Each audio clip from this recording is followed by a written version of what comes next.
မင်္ဂလာပါခင်ဗျာဖာရာဇော်သတင်းစီစဉ်ကနေကြိုဆိုလိုက်ပါတယ်ဒီကနေ့တနင်္လာနေ့အတွက်ကမ္ဘာတလွှားကထူးခြားဖြစ်စဉ်တွေနဲ့အမေရိကန်ရောက်မြန်မာမိသားစုတွေတည်ထားတဲ့သတင်းအချက်အလက်တွေကိုစူးစီးတင်ဆက်ပေးသွားမှာဖြစ်ပါတယ်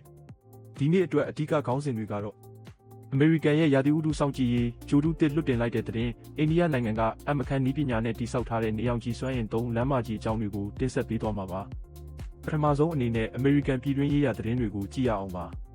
ရာသီဥတုဖောက်ပြန်မှုတွေဆိုးရွားလာတဲ့ဒီဘက်ခေတ်မှာအမေရိကန်မျိုးသားသမုဒ္ဒရာနဲ့လေထုစီမံခန့်ခွဲမှုဌာန NOAA ကနေနောက်ဆုံးပေါ်ဂျိုဒူစနစ်တစ်ခုကိုဒီကနေ့မှာပဲအောင်မြင်စွာစတင်လည်ပတ်လိုက်ပြီးဖြစ်ပါတယ်။ဒီဂျိုဒူဟာမုန်တိုင်းအန္တရာယ်တွေနဲ့တောမီလောင်ကျွမ်းမှုတွေကိုအရင်ကထက်ပိုမိုတိကျမြန်ဆန်စွာသတိပေးနိုင်မှာဖြစ်လို့တဘာဝဘေးအန္တရာယ်ကြိုတင်ကာကွယ်ရေးမှာအလွန်အရေးပါတဲ့ခြေလှမ်းတစ်ခုဖြစ်လာပါတယ်။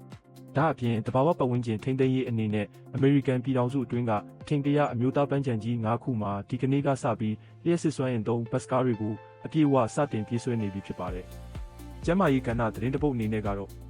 အမေရိကန် FDA ကနေမျက်စိအတွင်းတိမ်ခွဲစိတ်ကုသမှုအတွက်ခေတ်မီလေဆာနည်းပညာတစ်ခုကိုဒီကနေ့မှာတရားဝင်အတည်ပြုပေးလိုက်ပါတယ်။